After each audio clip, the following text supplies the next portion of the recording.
क्योंकि स्वामी जी के व्याख्यान अगर आप ध्यान से सुने, ध्यान से शब्द पर जोर दीजिएगा, ध्यान से सुने, तो वो जितना प्राणायाम और आसन के बारे में बताते हैं उतना ही बीच बीच में नियमों के बारे में बोलते रहते हैं।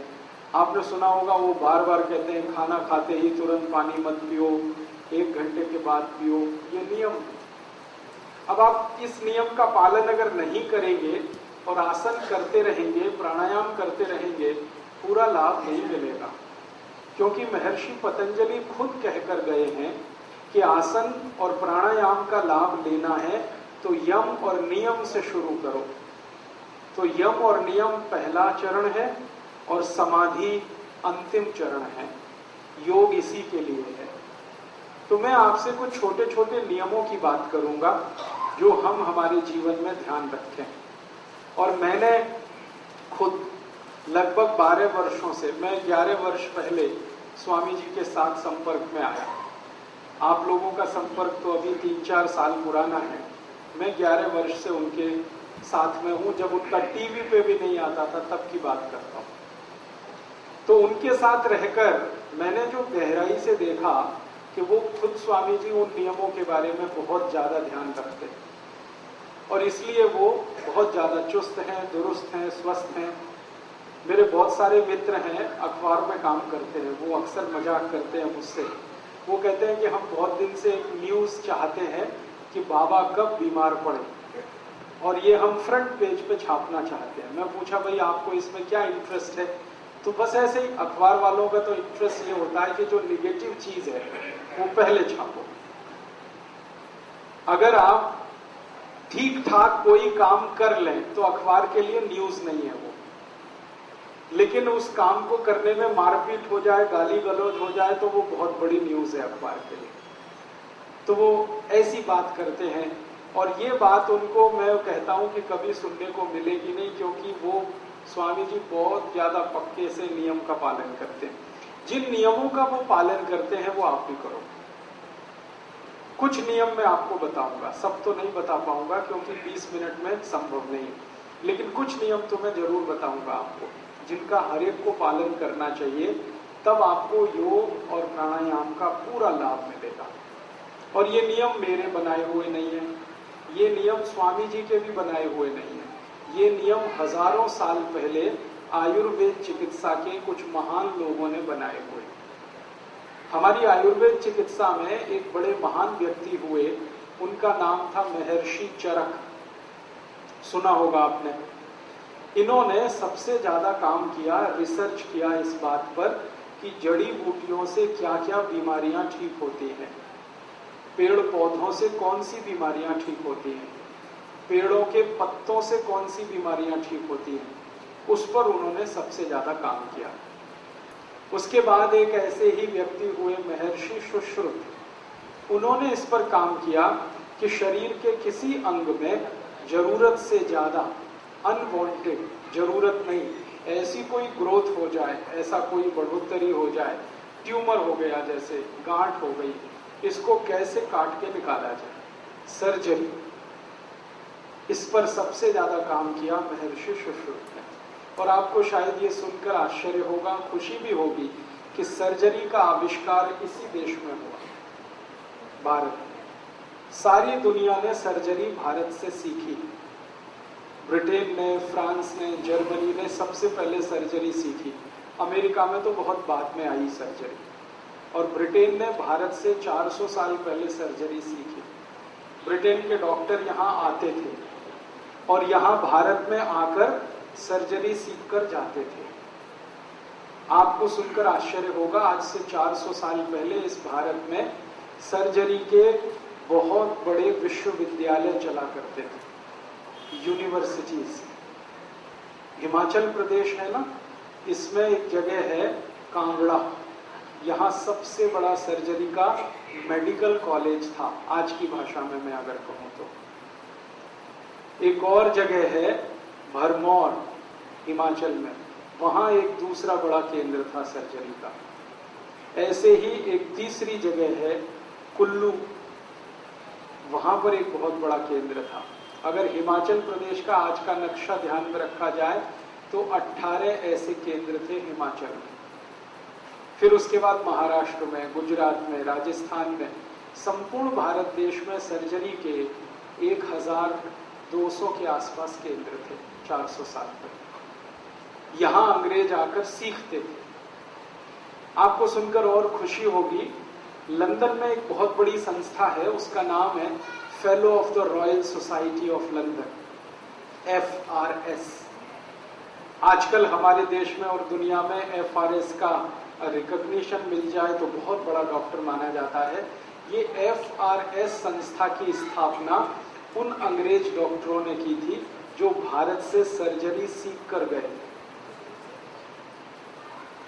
और उनमें से कई डॉक्टर्स ने मेमोइर्स लिखे हैं। मेमोइर्स लिखने का मतलब क्या होता है? अपनी मन की बात। तो जो अंग्रेज डॉक्टर ने मेमोइर्स लिखे हैं उनको पढ़ें तो हैरानी होती है। वो बोलते हैं कि भारत जैसे देश में इतनी ऊंची तकनीक के आधार पर सर्जरी होती है। आपको सुन के आश्चर्य होगा, 400 साल पहले इस देश में राइनोप्लास्टी होती थी। राइनोप्लास्टी आप समझते हैं? शरीर के किसी अंग से कुछ भी काटकर नाक के आसपास के हिस्से में उसको जोड़ देना और पता भी ना चले। 400 साल पहले राइनोप्लास्टी इस देश में होती थी। कई अंग्रेज अधिकारियों के मेरे पास डायरी के पन्ने हैं। एक कर्नल कूट नाम का अंग्रेज हुआ करता था, उसका हैदर अली के साथ संग्राम हुआ, लड़ाई हुई थी कर्नाटक में 1799 में। हैदर अली ने उसको युद्ध में पराजित कर दिया, हार गया। हारने के बाद उसकी नाक काट दी हैदर अली ने। हमारे देश में ऐसा होता था कि नाक कटना सबसे बड़ा अपमान। तो हैदर अली ने उसको मारा नहीं, वो चाहता तो गर्दन काट देता उसकी, क्योंकि वो पराजित हो गया था अंग्रेज कर्नल कूट। उसकी नाक काट दी और कहा तुम जाओ अब कटी हुई नाक लेके।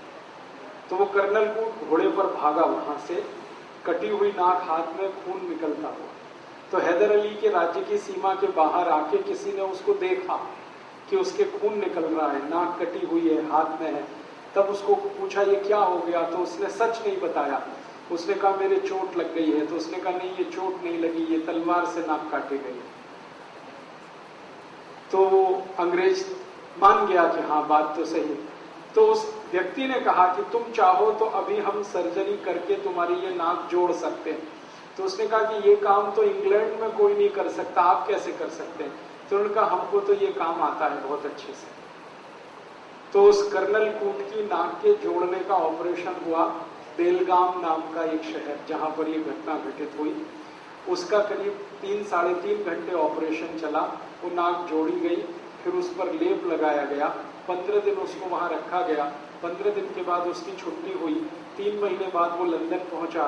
तो लंदन वाले हैरान थे कि तुम्हारी नाक तो कहीं से कटी हुई नहीं दिखती। तब उसने अपनी डायरी में लिखा कि ये भारतीय सर्जरी का कमाल है। तो ये जो सर्जरी हमारे देश में विकसित हुई, ये तो मैंने एक उदाहरण दे दिया आपको ऐसे ही। ये बहुत प्रयास किए इसके लिए महर्षि सुश्रुत ने, तब जाकर ये सर्जरी भारत में फैली। ऐसे ही हमारे देश में बहुत प्रयास किए महर्षि चरक ने, तब जाकर आयुर्वेद चिकित्सा इस देश में फैली। आयुर्वेद चिकित्सा के बारे में भारत देश में ये कहा जाता है कि ये इतनी ही पुरानी है जितना पुराना भारत। अब भारत उतना ही पुराना है जितने पुराने हमारे भगवान राम या कृष्ण या शंकर या महादेव या ब्रह्मा या विष्णु। इसका काल गणना बड़ा मुश्किल है, लेकिन एक अंदाजा हम लगा सकते हैं कि राम जी के जमाने में आयुर्वेद चिकित्सा खूब अच्छे से चलती थी, क्योंकि जब उनका रावण से युद्ध हुआ तो कहानी ये है कि लक्ष्मण जी को मूर्छा आई थी। आज की भाषा में कहूं तो लक्ष्मण जी कोमा में चले गए थे। कोमा वही होता है, और वो कई दिन बेहोश पड़े रहे थे। तब उनके बारे में चिंता हुई राम जी को कि कैसे इनको ठीक किया जाए। तो एक वैद्य को लाया गया, उनका नाम था वैद्य सुषेण। उन्होंने नब्ज देखकर कहा कि इनको बचाया जा सकता है, इनके लिए एक दवा चाहिए, संजीवनी बूटी। बूटी का माने पेड़ होता है। तो संजीवनी चाहिए, कहाँ मिलेगी? तो हिमालय पे मिलेगी। तो कौन लेके आएगा? तो हनुमान जी जाएंगे। अब हनुमान जी को पहचान नहीं संजीवनी क्या है, तो पर्वत उखाड़ के ले गए। फिर वैद्य सुषेण ने संजीवनी को ढूंढा, उसका काढ़ा बनाकर लक्ष्मण जी को पिलाया, नाक में सुंघाया, तब वो कोमा से बाहर आए थे।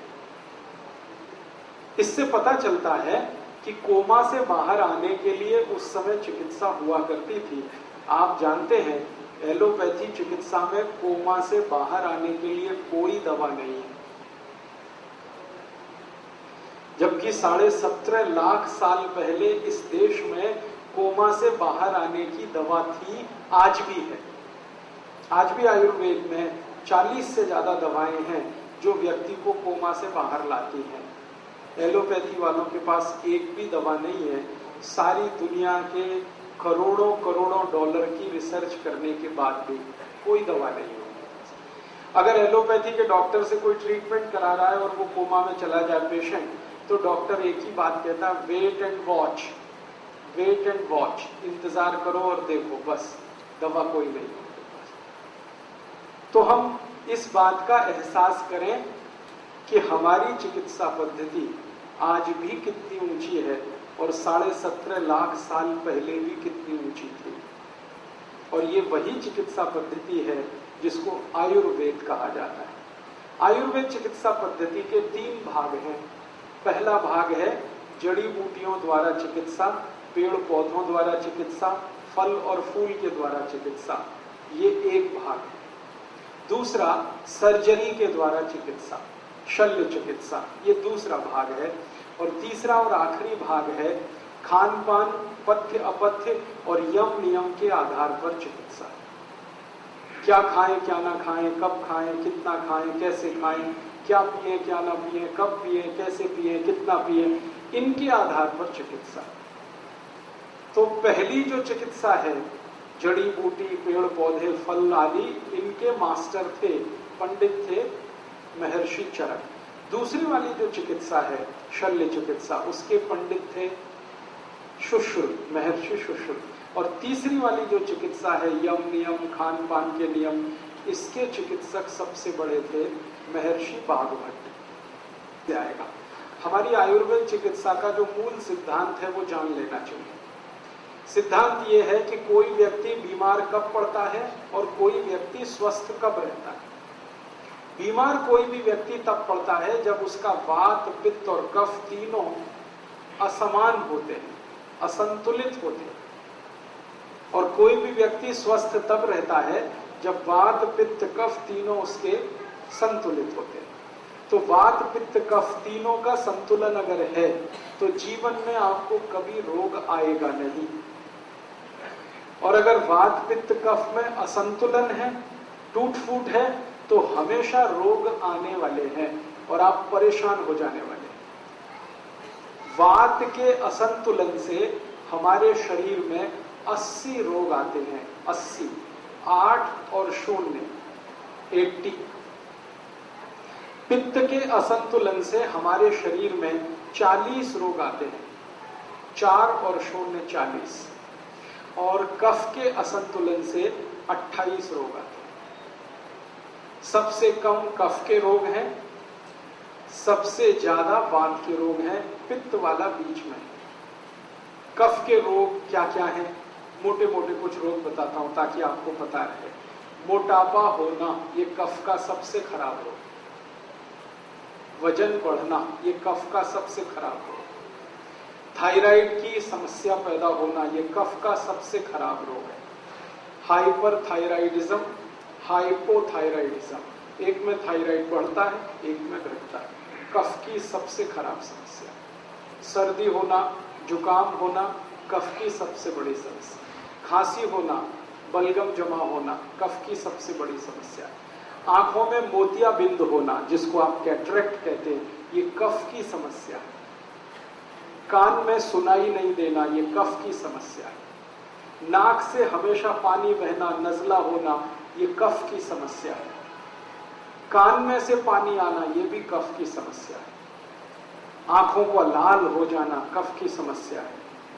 आंखों के आसपास काला घेरा हो जाना, कफ की समस्या है, जिसको डार्क सर्किल आजकल कहा जाता है।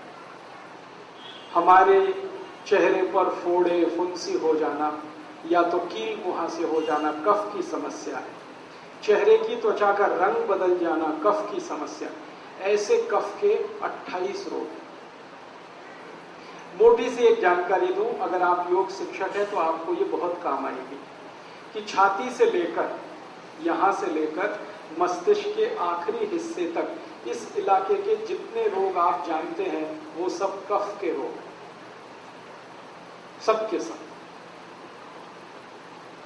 अब छाती से लेकर और जंघा तक यहां जितने भी रोग आप जानते हैं वो सब पित्त के रोग। गैस बनना, एसिडिटी होना, हाइपर एसिडिटी होना, अल्सर होना, पेप्टिक अल्सर होना, खाते समय मुंह में पानी आना या मुंह का पानी बिल्कुल सूख जाना, बार बार डकार आना, खट्टी डकारें आना, हिचकियां आना, ये सब पित्त की समस्याएं हैं, पित्त के रोग।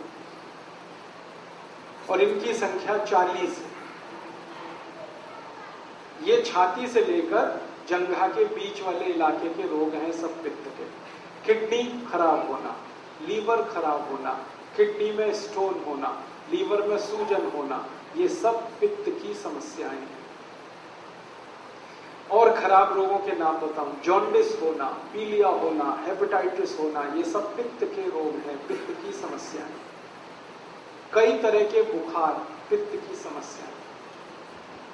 और जंघा से लेकर और आखिरी पॉइंट जो आपका है नाखून, अंगूठे का, इस इलाके के जितने भी रोग हैं वो सब वात की समस्या है। घुटने दुखना, घुटने के नीचे का तल्ली दुखना, घुटने में ऐंठन होना, क्रैम्प होना, तरह तरह के ये सब वात के रोग हैं। सबसे ज्यादा वात के रोग हैं, मैं बोला आपको 80, उसके बाद पित्त के हैं 40 और सबसे कम कफ के रोग हैं। अब आपको जिंदगी भर एक ही चीज ध्यान रखनी है कि वात पित्त कफ तीनों संतुलित रहें आपके, तो आप रोगी नहीं हो सकते। तो आपको करना क्या है? वात पित्त कफ तीनों को संतुलन रखने के लिए महर्षि बागभट्ट के कुछ सूत्र याद रखने और याद रख के उनको जीवन में पालन करना है। पहला सूत्र है उनका, खाना खाने के बाद कभी भी पानी नहीं पीना। ये पहला सूत्र। खाना खाने के बाद कभी भी पानी नहीं पीना। सूत्र को उन्होंने लिखा है जिस तरह से वो मैं बताता हूं। ये मैंने भाषांतर करके बोल दिया आपको, खाना खाने के बाद पानी नहीं पीना। महर्षि बागभट्ट ने ऐसे नहीं लिखा, उन्होंने लिखा है भोजनांते विषम वारी, ऐसे लिखा। भोजनांते माने भोजन अंते, भोजन अंते माने भोजन के अंत में, विषम, विषम माने विष के जैसा, वारी, वारी माने पानी, भोजन के अंत में पानी विष के जैसा है, ये है सूत्र। मतलब भोजन के अंत में पानी ना पिए। मैंने सरल कर दिया उसको। अब क्यों ना पिए?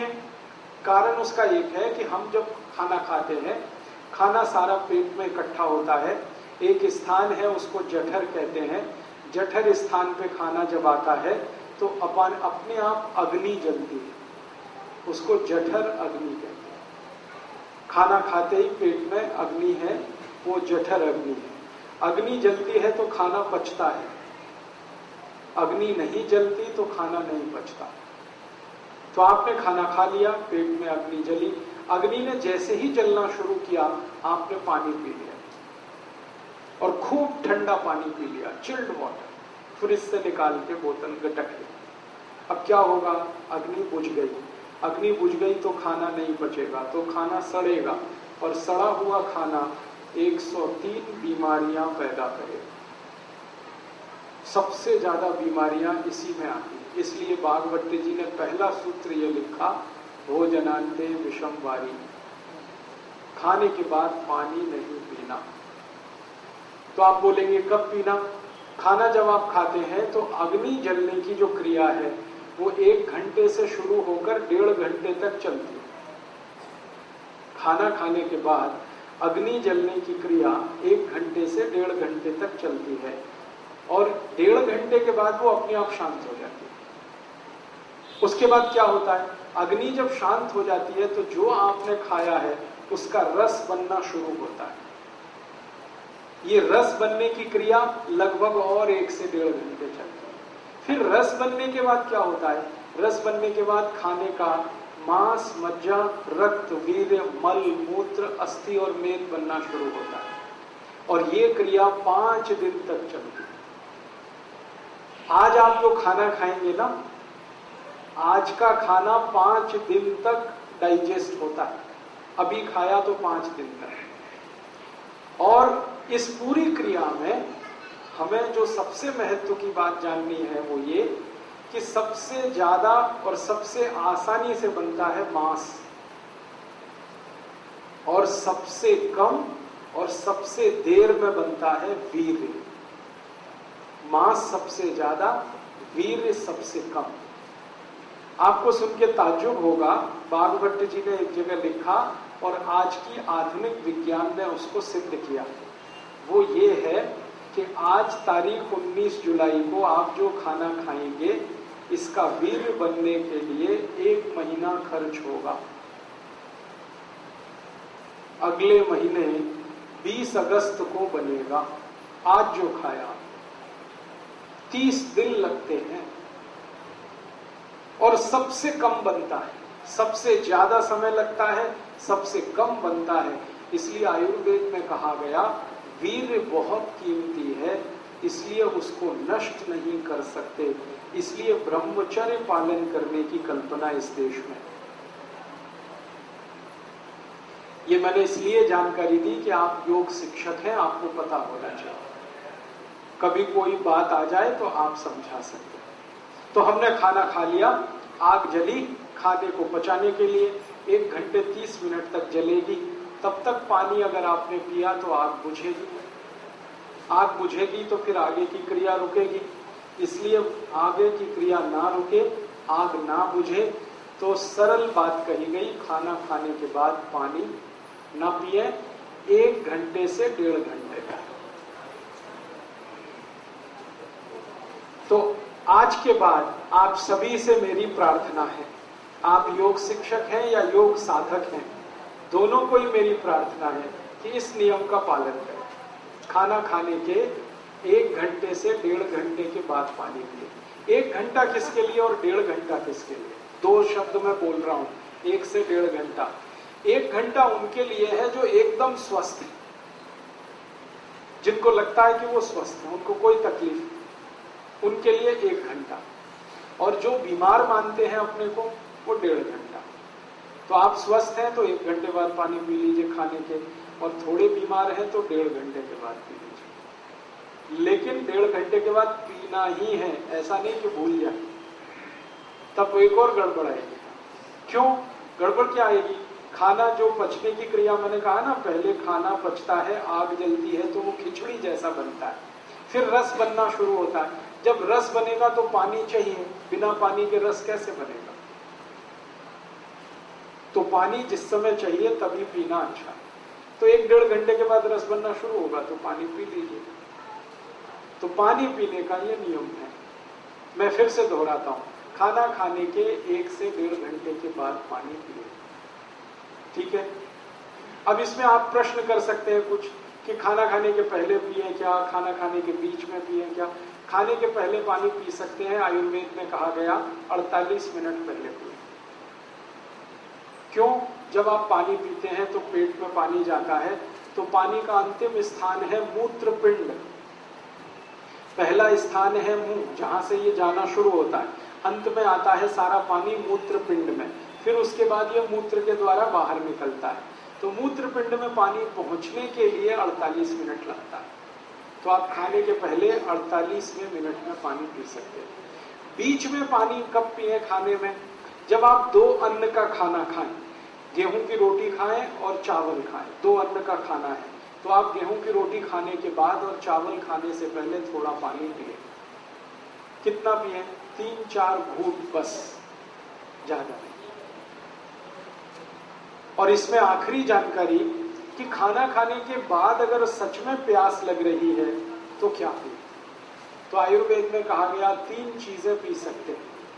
दही की लस्सी पिए खाना खाने के तुरंत बाद, दूध पिए गाय का, वो तो बहुत अच्छा, और जूस पिए, फल के रस पिए। खाने के तुरंत बाद अगर प्यास लगती है तो जूस पी सकते हैं, लस्सी पी सकते हैं और दूध पी सकते हैं। जूस पीने का समय है सवेरे, लस्सी पीने का समय है दोपहर को और दूध पीने का समय है रात को। तो जूस पीना है सवेरे खाने के बाद माने ब्रेकफास्ट, लस्सी पीनी है दोपहर के खाने के बाद माने लंच, और दूध पीना है रात को माने डिनर। तो ये नियम पूरा हो गया, समझ में आ गया, कर लेंगे, बस आदत बदलनी है आपको। भागवती जी ये कहते हैं कि जो इस नियम का पालन करे 103 बीमारियों से जीवन भर बचेगा। अब बताओ कितना सस्ता सौदा है, 103 बीमारियां एक तरफ और ये छोटा सा नियम एक तरफ। तो आप ध्यान रखिए इस नियम का। दूसरा नियम है, पानी जब भी पिए घूंट भर के पिए, सिप करके पिए। जैसे चाय पीते हैं, जैसे कॉफी पीते हैं, गर्म दूध पीते हैं, ऐसे पानी पिए। ऐसे कभी भी पानी ना पिए गिलास लगाया और लगातार पिया, ये गलत तरीका है। पानी पीने का तरीका है, एक घूंट पिया, थोड़ी देर रुके, एक घूंट पिया, फिर रुके, फिर पिया, फिर रुके, फिर ऐसे पानी पिया। इसका क्या लाभ है? मुंह में आप जानते हैं लार बनती है, ये लार जो है ना पेट के तेजाब को शांत रखती है। पेट का जो तेजाब है ना वो एसिडिक है विज्ञान की भाषा, और मुंह की लार जो है वो एल्किलाइन है, क्षारीय है। तो ये क्षार है, यहाँ अम्ल है, अम्ल और क्षार मिले तो एक दूसरे को न्यूट्रल करते हैं। तो मुंह की लार बार बार पेट में जाए ताकि पेट का तेजाब शांत रहे, इसके लिए कहा गया घूंट घूंट पानी पिए, थोड़ा थोड़ा करके पानी पिए, ठीक है। आयुर्वेद में कहा जाता है कि जिनके पेट का अम्ल शांत रहता है, तेजाब शांत रहती है, उनको जिंदगी में रोग नहीं आते कभी। अम्लता अगर आपकी शांत है, एसिडिटी, कोई रोग आने की संभावना नहीं। दुनिया के सारे खराब रोग जैसे कैंसर, जैसे डायबिटीज, जैसे ब्लड प्रेशर बहुत तेज होकर हार्ट अटैक आना, ब्लड प्रेशर बहुत ज्यादा बढ़कर ब्रेन हेमरेज हो जाना, ब्लड प्रेशर बहुत ज्यादा बढ़कर पैरालिसिस हो जाना, ये सब खराब बीमारियां एसिडिटी से शुरू होती है। जब रक्त में एसिडिटी बढ़ती है तब ये बीमारियां अपने चरम पर पहुंचती है। लेकिन रक्त में एसिडिटी बढ़ती कहां से है? वो पेट से बढ़ती है। पेट में एसिडिटी कब बढ़ेगी? जब आप घूंट घूंट पानी नहीं पिएंगे तो लार बार बार अंदर नहीं जाएगी तो समस्या आएगी। इसलिए आयुर्वेद में कहा गया पानी घूंट घूंट पिए। तीसरा नियम है, सवेरे सोकर उठें सबसे पहले पानी पिए। वहां स्वामी जी का आपने सुना होगा व्याख्यान, तो उषा पान की बात वो करते हैं। उषा पान का मतलब यही है उठते ही पानी पीना। हालांकि उषा पान का सही अर्थ है सवेरे 4:30 बजे उठकर पानी पीना, क्योंकि उषा का वही समय है। अब दिल्ली वासियों के लिए मैं ये नहीं कह सकता कि वो सवेरे 4:30 बजे उठें, क्योंकि उनका 4:30 बजे उठना तब संभव है जब रात को 8 बजे सो जाए। 8 बजे दिल्ली में सोना तो स्वर्ग की बात है, कल्पना की बात है, संभव ही नहीं। इसलिए मैं कहता हूं जब उठें तो पहले पानी पिए। आपकी जब दिन हो जाए, जब सवेरा हो जाए, उठते ही पानी पिए, कम से कम 3 गिलास, बिना प्यास के, घूंट घूंट भर के। कोई कहेगा हमें प्यास नहीं लगती, तो भी पीना ही है, ये घूंट घूंट भर के। इस पानी का फायदा, सबसे बड़ा फायदा इसका ये है, रात को आप सो गए, सोने के बाद मुंह में लार बनी, वो जमा है, घूंट घूंट पानी पी लेंगे, सब लार नीचे चलेंगे। दूसरा फायदा, उठते ही आप पानी पिएंगे तो पानी सारा बड़ी आंत में जाएगा। बड़ी आंत में मल फंसा रहता है, लार्ज इंटेस्टाइन में, तो मल को बाहर निकालेगा। जैसे ही पानी मल को निकालना शुरू करेगा, प्रेशर एकदम बनेगा आपको, आप तुरंत टॉयलेट में जाएंगे और 5 मिनट में फ्रेश होकर वापस आएंगे। आयुर्वेद में कहा गया कि जो सवेरे एक बार मुक्त हो जाते, माने फ्रेश हो जाते, माने जिनको सवेरे एक बार पूरा खुलकर पेट साफ हो जाता है, उनकी जिंदगी में कोई रोग नहीं आता। इसलिए सुबह उठते ही पानी पीना बहुत जरूरी है। दांत साफ करना नहीं है, पहले पानी पीना है। दांत साफ करना है तो रात को करें और उठते ही पानी पिए। चौथा नियम है, ठंडा पानी कभी भी ना पिए। कितनी भी प्यास लगे, कितना भी गला सूखे, कितनी भी गर्मी पड़े, ठंडा पानी ना पिए। क्योंकि ठंडे पानी की समस्या यह है कि पानी जब बहुत ठंडा होता है तो तापमान उसका 10 डिग्री के आसपास। फ्रिज का पानी अगर आप नापेंगे थर्मामीटर से 10 डिग्री, बर्फ डाला हुआ पानी नापेंगे 4 से 5 डिग्री। इतना ठंडा पानी आप पेट में डाल रहे हैं जिसकी गर्मी है 37 डिग्री सेंटीग्रेड। पेट गर्म है, पानी ठंडा है, गर्म पेट में ठंडा पानी डालेंगे, झगड़ा शुरू होगा। झगड़ा क्या होने वाला है, या तो पानी पेट को ठंडा करे या पेट पानी को गर्म करे। अगर पानी ने पेट को ठंडा कर दिया तो पेट के अंदर का सब ठंडा हो जाए। पेट ठंडा होते ही हृदय ठंडा होगा, हृदय ठंडा होते मस्तिष्क ठंडा, मस्तिष्क ठंडा हो गया तो आप ठंडे हो जाएंगे। और आप अगर ठंडे हो गए तो घर में 1 मिनट कोई आपको रखेगा नहीं, घर के बाहर निकाला जाएगा। कैसी विचित्र दुनिया है। जब तक शरीर गर्म रहता है सब आपसे लिपट लिपट के बैठेंगे। जैसे ही आपका शरीर ठंडा हुआ, लेके जाओ, हटाओ, जल्दी अर्थी लगाओ, जल्दी शमशान घाट लेके जाओ। 1 मिनट बर्दाश्त करना मुश्किल हो जाता है ठंडे शरीर को। और शास्त्रों में लिख दिया गया कि शरीर ठंडा होते ही जितनी जल्दी अंतिम संस्कार हो उतना अच्छा, जितनी जल्दी हो, और जितना देर में हो उतना ही खराब। जिनका अंतिम संस्कार जल्दी नहीं होता ना, उन्हीं को कहा जाता कुत्ते की मौत मरा। क्योंकि कुत्ते का कोई अंतिम संस्कार करने वाला नहीं होता। ये जो कुत्ते की मौत का मुहावरा है ना, ये उनके लिए है जिनका शरीर ठंडा होने के बाद घंटों पड़ा रहता। अभी तो हम जानबूझ के रखते हैं, बर्फ की सिल्लियां लाकर रखते हैं।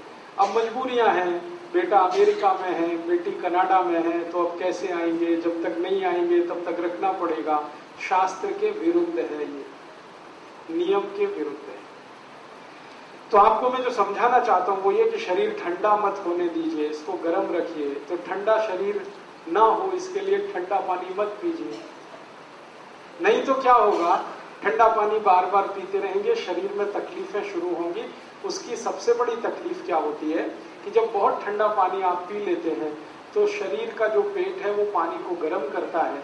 पानी को गर्म करने में पेट को एनर्जी चाहिए, ऊर्जा चाहिए, और वो ऊर्जा ब्लड में से ही आ सकती है, खून में से आ सकती है। और खून को फिर सारे शरीर से पेट की तरफ दौड़ना पड़ेगा, तब पानी गर्म होगा। शरीर का सारा खून पेट में जाने लगे तो बाकी अंगों को खून की कमी पड़ जाएगी, और वो खून की कमी हमेशा के लिए कोई डैमेज कर जाएगी। इसलिए आयुर्वेद कहता है कभी भी ठंडा पानी गलती से भी ना पिए। ठीक है, 4 नियम हो गए। 5वां नियम है, हमेशा खाना खाएं तो चबा चबा कर खाएं। इतना चबाएं जितने आपके दांत आपके 32 हैं तो 32 बार चबाएं, ताकि अच्छे से लार मिलकर अंदर जाए और अच्छे से खाना पचे। इसके बाद 6ठा नियम है कि खाना जब भी खाएं तो जमीन पर बैठ के खाएं। जमीन पर बैठने से क्या होता है, पृथ्वी का गुरुत्व बल हमारे पेट पर केंद्रित है। पेट की नाभि पर गुरुत्वाकर्षण होने से नाभि चार्ज है, नाभि के पड़ोस में जठर है वो चार्ज है, जठर के चार्ज होने से अग्नि तेज होगी, खाना जल्दी पचेगा। इसलिए बैठ के खाएं। उसके आगे का 7वां नियम है, दोपहर को जब आप खाना खाएं तो आराम जरूर करें, कम से कम 48 मिनट। क्योंकि दोपहर को खाना खाते ही हमारे शरीर का ब्लड प्रेशर बढ़ता है। एक तो सूरज की धूप होती है दोपहर को, और अंदर की गर्मी, दोनों मिलाकर ब्लड प्रेशर बढ़ता है। बीपी बढ़ेगा तो आराम ही करना पड़ेगा, काम नहीं कर सकते। तो दोपहर का खाना खा के आराम करें। सबसे अच्छे आराम करने की मुद्रा होती है लेफ्ट साइड में लेटना, बाईं तरफ करवट लेके लेटना। इसको वाम कुक्षी कहते हैं। ज्यादा नहीं लेटना, फिर मोटापा आता है। 48 मिनट तक लेटना तो अच्छा है, उसमें नींद आ जाए तो ले लेना, ज्यादा लेंगे नींद तो फिर मोटापा बढ़े, इसलिए ध्यान उसका रखना। इसकी आगे का 8वां नियम है कि रात को खाना खाने के 2 घंटे तक आराम नहीं करना, 2 घंटे बाद ही करना। रात के खाने के बाद पैदल चलना बहुत जरूरी है, 1000 कदम। उसके बाद कुछ और काम करके फिर आराम करें 2 घंटे के बाद, क्योंकि रात को ब्लड प्रेशर कम होता है और कम ब्लड प्रेशर में आराम करना खतरनाक है। ऊंचे ब्लड प्रेशर में, हाई बीपी में काम करना खतरनाक है, लो बीपी में आराम करना खतरनाक है। तो इसलिए रात को 2 घंटे बाद आराम करें, दोपहर को तुरंत आराम करें। इसके बाद का 9वां नियम है, 9th, कि आप जब खाना खाएं तो 2 चीजों को ध्यान रखें, एक साथ ऐसी ना खाएं जो एक दूसरे के विरोधी। ठंडा गरम साथ में ना खाएं, दूध और दही साथ में ना खाएं, उड़द की दाल और दही साथ में ना खाएं, खट्टे फल और दूध साथ में ना लें, कटहल की सब्जी के साथ दूध ना खाएं, कच्ची प्याज खा रहे हैं तो दूध नहीं खाएं, दही में नमक डाल के ना खाएं, हमेशा दही में मीठी चीज डालें। ये आपको थोड़ा झटका लगेगा, ये क्या बोल दिया, दही में नमक ना खाएं, क्योंकि रायता तो बिना नमक के बनता नहीं है। बात ऐसी है कि ये जो दही है ना, ये जीवाणुओं का घर है। अगर आप लेंस लगा के देखेंगे तो दही में लाखों जीवाणु होते हैं। हम लोग अंग्रेजी में उनको लैक्टोबैसिलाइज कहते हैं। ये जीवाणु जीवित चाहिए पेट को। आप दही में 1 चुटकी नमक डाल दीजिए, सब जीवाणु 1 मिनट में ही मर जाते हैं। अब मर गए तो दही खाया वो बेकार, इसलिए जीवित जीवाणु दही के साथ आने चाहिए। तो कहा गया है कि दही बिना नमक के खाएं, या दही में बूरा डालें, खांड डालें, गुड़ डालें। तो बूरा, खांड और गुड़ से जीवाणुओं की संख्या बहुत तेज बढ़ती है, घटती। बढ़ी हुई संख्या के जीवाणु आपको चाहिए। आखिरी नियम है, माताओं के लिए यह नियम है विशेष रूप से, घर में खाना बनाते समय कोई भी बर्तन ऐसा इस्तेमाल ना करें जो चारों तरफ से बंद हो। हाँ, हमेशा खाना बनाने वाला बर्तन खुला हुआ हो, आधा खुला आधा बंद है तो भी चलेगा, पूरा बंद ना हो। क्यों? बाहर की हवा खाने को बनाते समय अंदर प्रवेश करनी जरूरी है। भागवत जी ने कहा कि भोजन को पकाते समय सूर्य का प्रकाश या पवन का स्पर्श, दोनों में से कोई एक चीज आवश्यक है। या तो भोजन बनते समय सूर्य का प्रकाश गिरे, नहीं तो पवन का स्पर्श हो, हवा उसमें आए। अब ये तभी संभव है जब बर्तन खुला हुआ हो। मतलब सीधा सा ये है, भागवत जी कह रहे हैं प्रेशर कुकर में खाना ना हो। अब प्रेशर कुकर भागवत जी के जमाने में नहीं था, लेकिन नियम उन्होंने तभी लिख दिया। उनको शायद ये अंदाजा था कि ये आदमी किसी न किसी दिन बना लेगा इसको। अब ये बात मैंने मजाक में कही, लेकिन ये बड़ी गंभीर बात है। ये प्रेशर कुकर का चक्कर बड़ा खराब है। आप जानते हैं प्रेशर कुकर एल्यूमिनियम का है।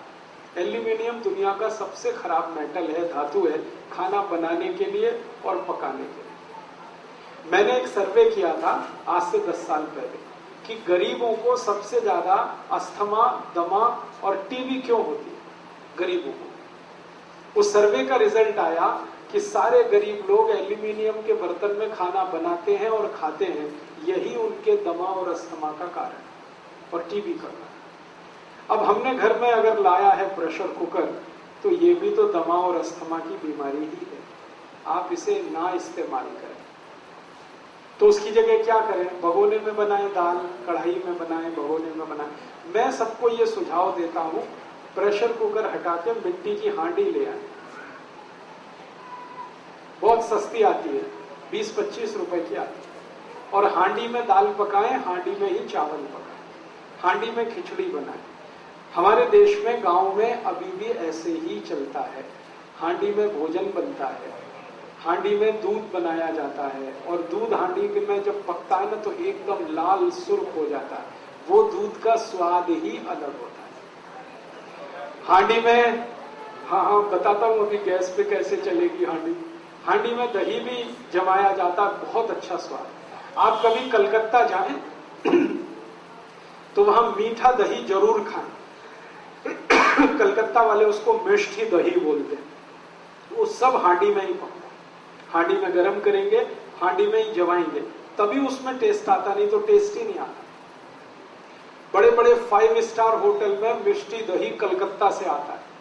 कलकत्ता में तो बहुत सस्ता है, लेकिन 5 स्टार होटल में वही 500 550 रुपए का हो जाता है थोड़ा दही। और अब तो 5 स्टार होटलों में हांडी की दाल भी मिलती है, 250 रुपए की एक कटोरी।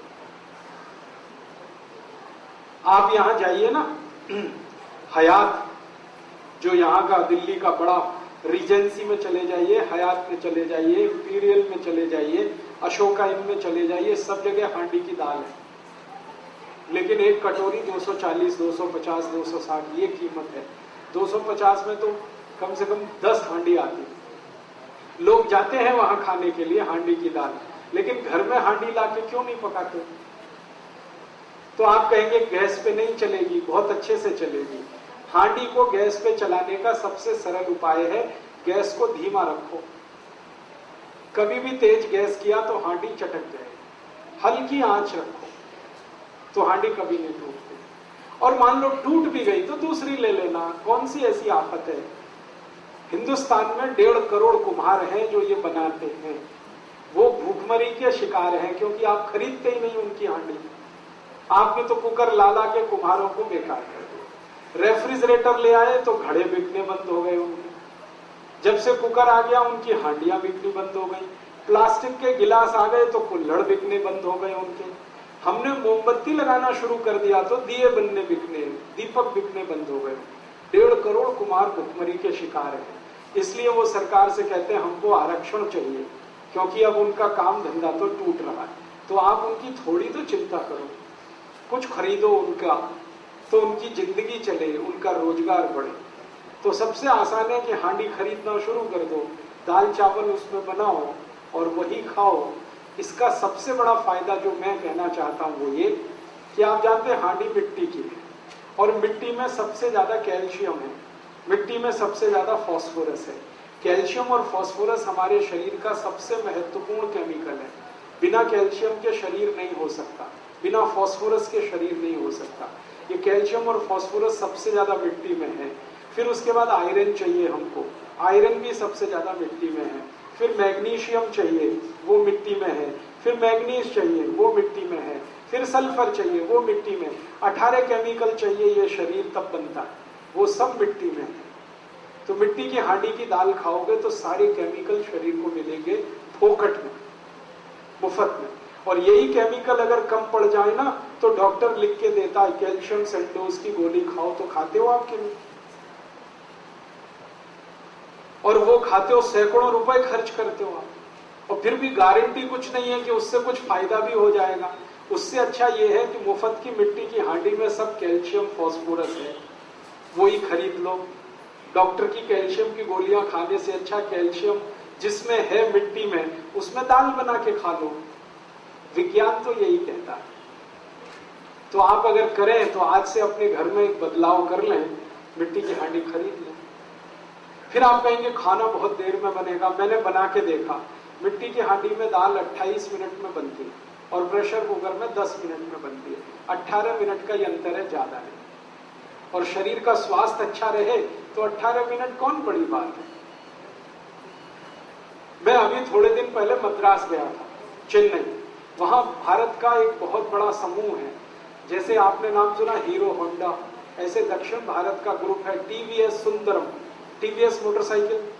उनके मालिक के घर गया था खाना खाने, तो उनकी धर्म पत्नी ने मिट्टी की हांडी में दाल पकाई, मिट्टी की हांडी में चावल वगैरह वगैरह, और वो खिलाया।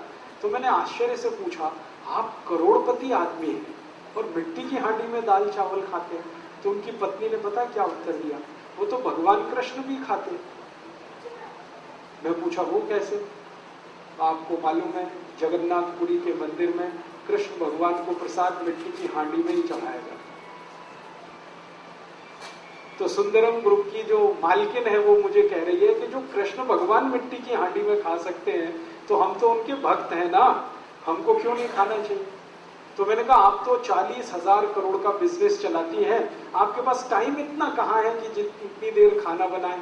तो उनका जो उत्तर था वो गजब। उन्होंने कहा कि ये 40,000 करोड़ या 4 लाख करोड़ किसी भी काम के नहीं है जिस दिन शरीर बेकार हो जाए। इतना इंटेलिजेंट उत्तर आपको सुनने को कम मिलेगा। उन्होंने कहा ये 40,000 करोड़ या 4 लाख करोड़ किसी काम का नहीं। जब शरीर काम ना करे तो ये पैसा है किसके लिए? हम शरीर स्वस्थ रखें, इसके लिए तो सारा हम सरंजाम जुटा रहे हैं। और स्वस्थ रहने का सबसे आसान तरीका है मिट्टी की हांडी की दाल चावल वगैरह वगैरह खाते रहो। तो करोड़पतियों के घर में अगर ये हो सकता है तो आपके घर में भी हो सकता है। करिए। दिल्ली के बहुत सारे कुम्हार आपका इंतजार कर रहे हैं, कब आप उनको ऑर्डर करें और कब वो अपनी हांडियां बेचने के लिए आपकी मदद लें। और अगर आपने सच में इनका उद्धार कर दिया तो इनकी जो दुआएं मिलेंगी आपको, वो आपके जिंदगी के हर काम को पूरा कर